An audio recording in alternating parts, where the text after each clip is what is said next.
Hi, I'm your anchorman, Benjamin Valios. Welcome back to Keeping Tabs here at 305 News. Our main story tonight, we are talking about food insecurity. Food insecurity does not only entail food waste at a personal level, but also on the business and macroeconomic level. Food is wasted on a metric ton every month, based on just the restaurant industry and grocery industry alone. Not only has food insecurity contributed to land masses, but also greenhouse gas emissions. Canada has been the sole contributor of 1,400 kilotons of methane gas to the atmosphere based on food insecurity and food waste alone. We'll be looking at how food insecurity affects the hospitality industry on a local level. We have our field reporter, David Lastname, on the scene in Uptown Waterloo, interviewing a local restaurant now. Over to you, David. Thanks, Ben. We're here in Uptown Waterloo to interview some companies and get their thoughts about food wastage in Canada. We want to know how it impacts not only the businesses, but the people within those businesses and the people within Canada. Looking at other countries and how they deal with food waste, we can learn a lot about how we can implement ways to make food waste less in Canada. Look at France, for example. France's government has enacted a protocol where grocery stores are not allowed to throw out any edible food. Instead, that edible food will be used for donations. We're here in Beertown to interview an employee there and get their thoughts on food wastage within the company.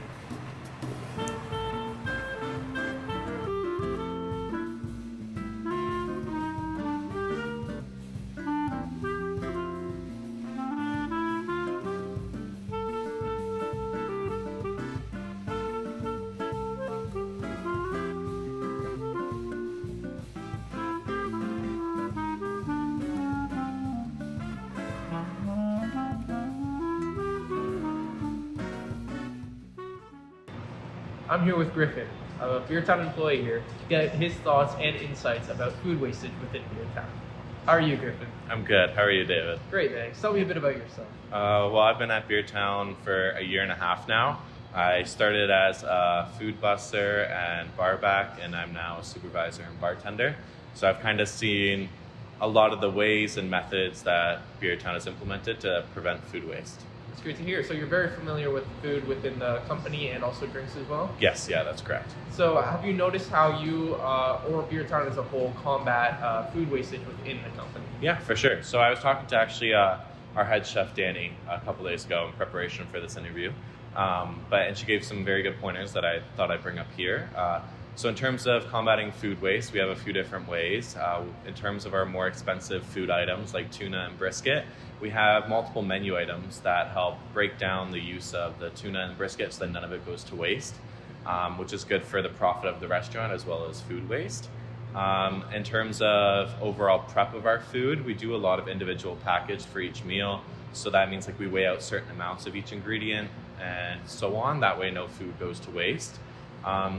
I'd say personally, the majority of the food waste here comes from guests itself and not actually the preparation of the meals, because we kind of have found very specific ways to use the discarded scraps or leftovers of each ingredient, such as like when we're chopping up carrots for our seasonal vegetables, the skin of the carrot we use for veg stock, which veg stock is used in our Caesars, our alcoholic Caesars. So it works in a way that we use everything that we possibly can to reduce waste, which is, I think, better than most places do. So it's really nice. For sure. Do you think the ways that you do combat food wastage can be implemented to other companies as well? Oh, for sure. Like I know I've worked at other restaurants before as well, and I'm not going to name names, but one of this restaurant, they had no way to save food. They used exactly what they needed. They threw out the scraps because they didn't deem it was worthy enough to put on their food item.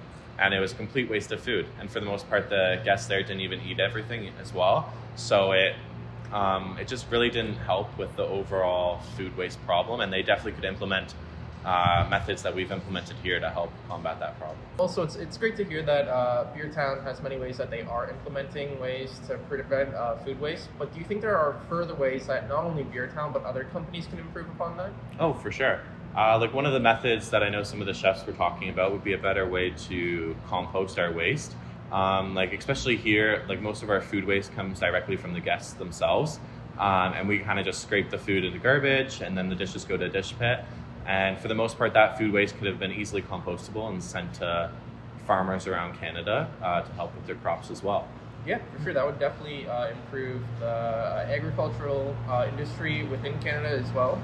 If there's more supply for compost or anything that is biodegradable, that could help improve food. It not only impacts the agricultural industry in a great way, but also the businesses and people in Canada as well, as there's more produced fruit or vegetables or whatever the fertilizer would be going towards. Yeah, So. exactly. And it's one of those things that, like if we look at the statistics, the UN recently posted food waste totals, and they said that 26% of the overall food waste comes from restaurants and food services around the world. So that being said, if all of them had a better method to compost their food waste or even handle food waste, we could eliminate a large portion of the overall global food crisis, which would be pretty insane to think about. Yeah. We're going to be heading to bed now to review the statistics and repercussions of not moving towards sustainable ways to prevent food waste in Canada. Not only can we learn from other countries about how to battle food insecurity in Canada, examples such as South Korea, France, Germany, we can look at how food insecurity can be battled not on the individual level, but also through the hospitality industry, through local restaurants and large corporations can do their part to help battle food insecurity. For example, Singapore has launched a program in which food waste is treated on-site at a hawker center. Hawker centers are large gatherings of food vendors, typically outside, which offer quick, ready-to-eat meals for cheap prices. As a staple of the Singaporean culture, hawker centers are integral to each community and generate a lot of food waste. By collecting food waste at the most central focal points in the city, Singapore has been able to regulate more of the food waste that usually goes unnoticed while supporting a place that drives their local food culture. This food waste has been used to generate biogas. Biogas which doesn't contribute to greenhouse gas emissions but rather helps to produce electricity and even fertilizer. Many different countries have adopted this measure, with Sweden being so successful at food waste management that they even import food waste from neighboring countries to help them with their waste management and produce more sustainable energy. Canada can adopt these measures step by step. While we don't have hawker centers, you may see waste management workers at your local food court sorting the food from the garbage that is produced at each restaurant. Support your local initiatives by sorting out food from regular garbage and going to organizations that offer food waste bins rather than just garbage. These programs from countries such as Singapore and Sweden only work because they are supported by federal legislation that allocates government funding towards the infrastructure of food waste management and clean energy.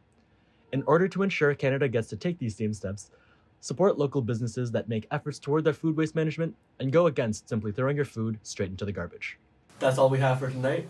Make sure to stay tuned. Jimmy Fallon is up next. You guys have a great night. We will see you tomorrow.